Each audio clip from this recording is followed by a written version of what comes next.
everyone, it's Sylvie here, and you're watching Wild Encounters with the BC Wildlife Park. This episode is the last episode in our Wild Encounters series, and it is part 2 of our falconry special. So last time we met falconer Jamie and learned all about falconry, its history and cultural impact, and we got to see Jamie take some of our raptors through a training session. In this episode, Jamie will personally introduce you to 5 amazing birds and tell you all about each of their species. Hope you enjoy.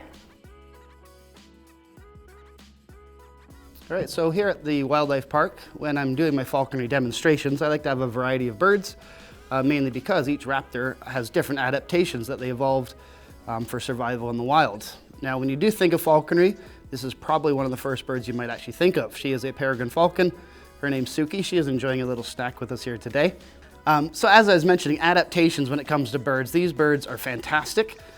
They are literally evolved for speed. They are the fastest animal on the planet.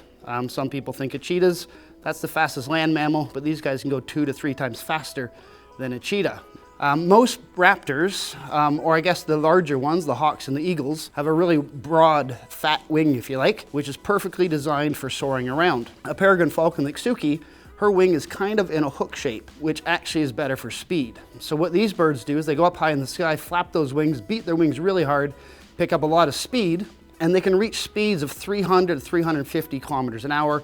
Now they don't fly 300 kilometers in a straight line. What they do instead, as I mentioned, they beat those wings, go up high in the sky, and then do something called stoop.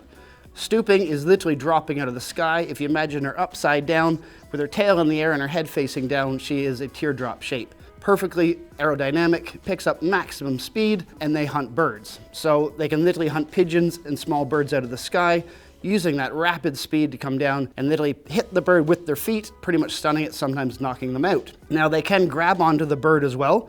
If you notice here, Suki is holding onto a little piece of food, but she has really long toes and nice talons on the end. Perfect for grabbing onto feathers. That long toes allows for a better grip, and then she has what we call a tooth. Now it's not a true tooth, it is her beak with a funny little shape and edge to it that when she grabs onto a bird, she'll use that to bite the bird's vertebrae, killing it instantly, making it much easier to fly with, carry them off, where she can then have a nice easy meal.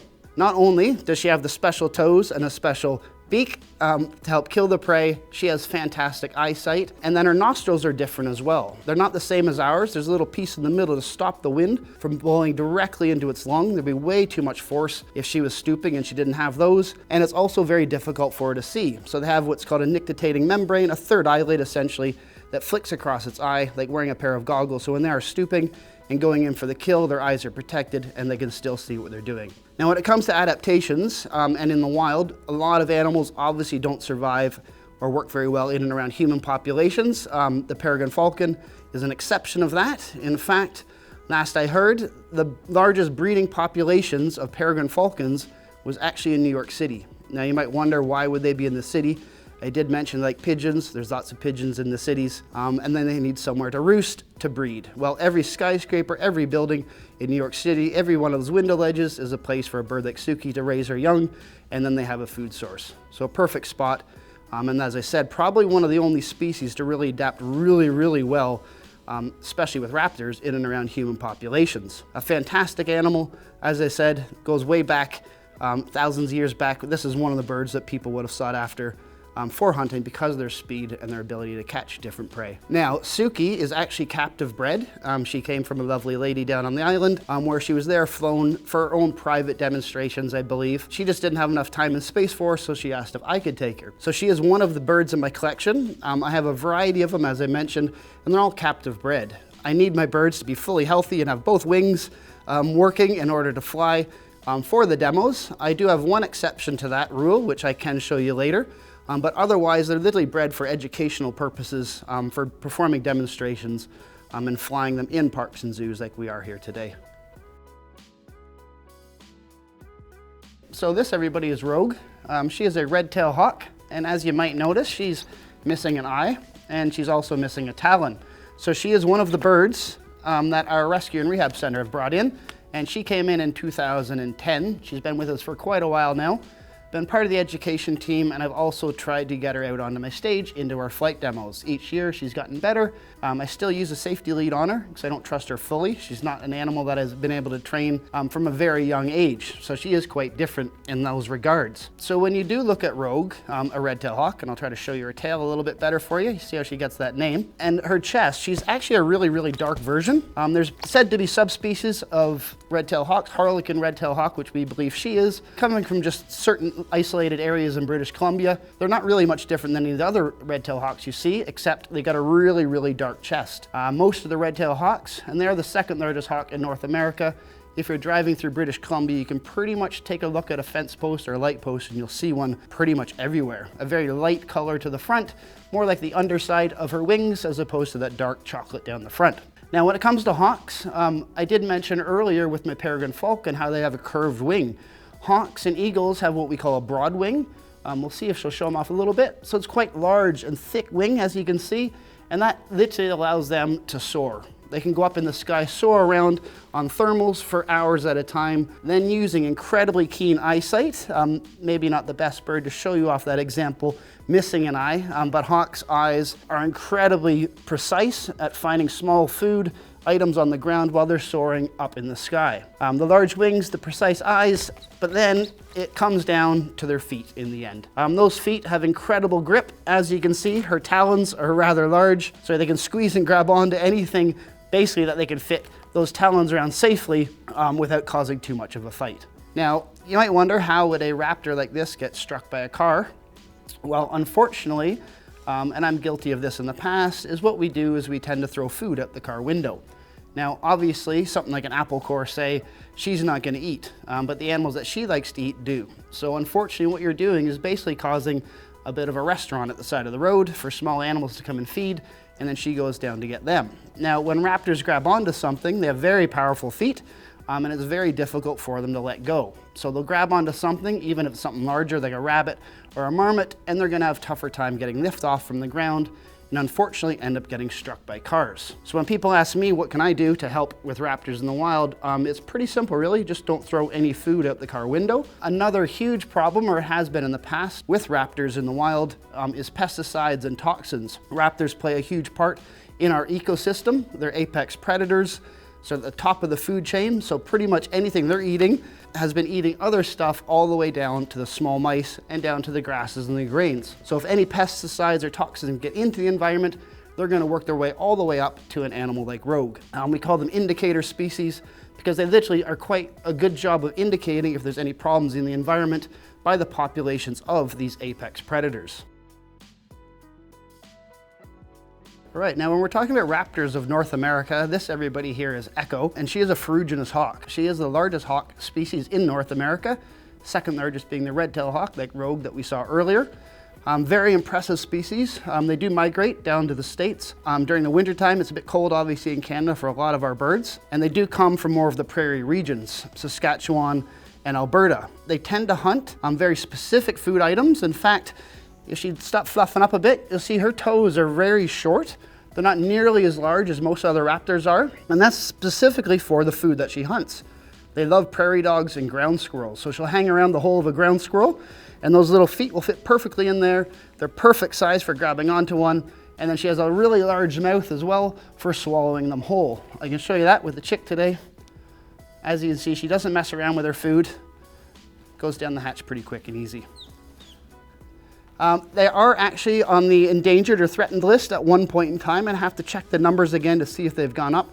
Habitat destruction is generally the problem. Removing any of the trees and stuff from those prairie regions pretty much eliminates nesting sites and spots for them, making it a bit difficult for them to survive.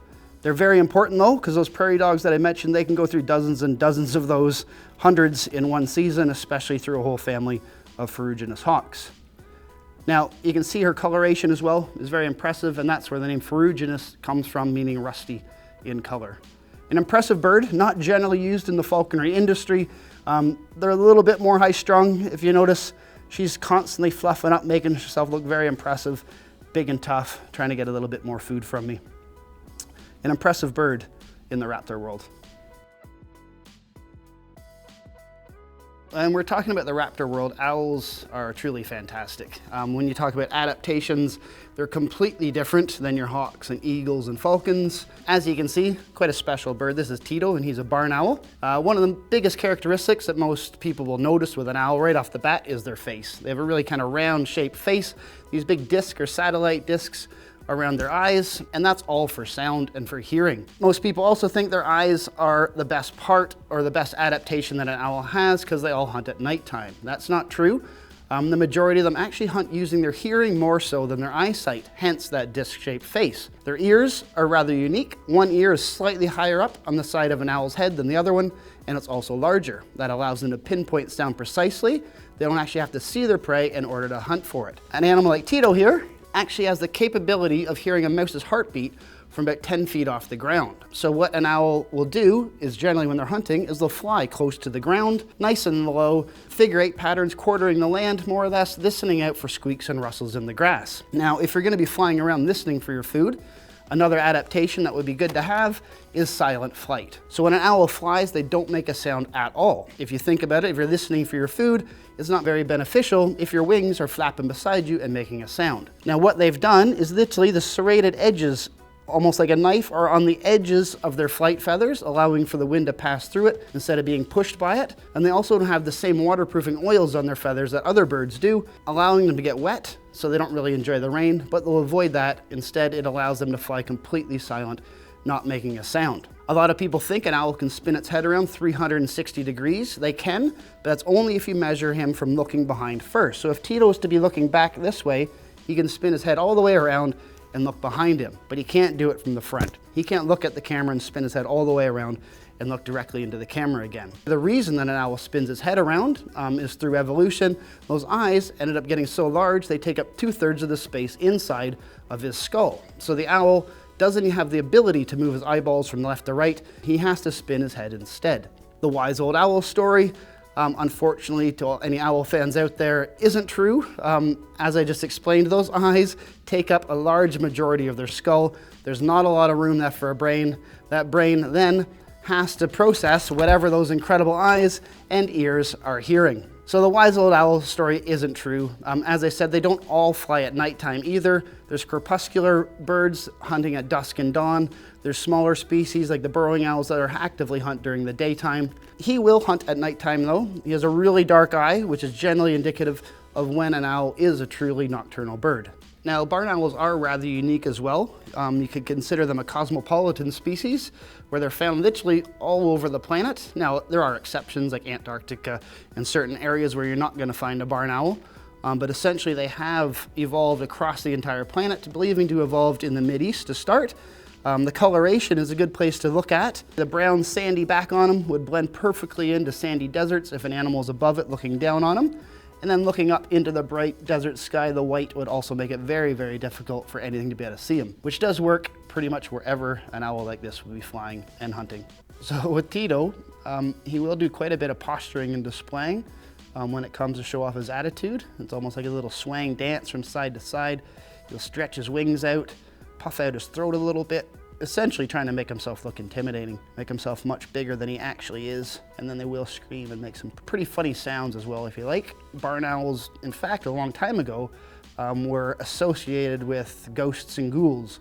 They're found quite often flying at nighttime over cemeteries, over headstones, and basically the reason for that is a lot of the cemeteries their grass doesn't get trimmed very often, so it's a perfect place for voles and mice to live. So hence, if there's voles and mice, then the barn owl will follow. So them flying over, bright white, over top of gravestones at nighttime, screeching and making funny sounds, a lot of myths, once again, get wrapped up around barn owls. All right, so this here is Gontran, a turkey vulture. Personally, one of my favorite types of raptors. Slightly different than your normal raptor. As you can see, he's got quite different feet, quite a different look to him. As I was mentioning earlier, raptors are generally defined by having really powerful, long, sharp feet and talons in order to grab and seize their prey and carry it off.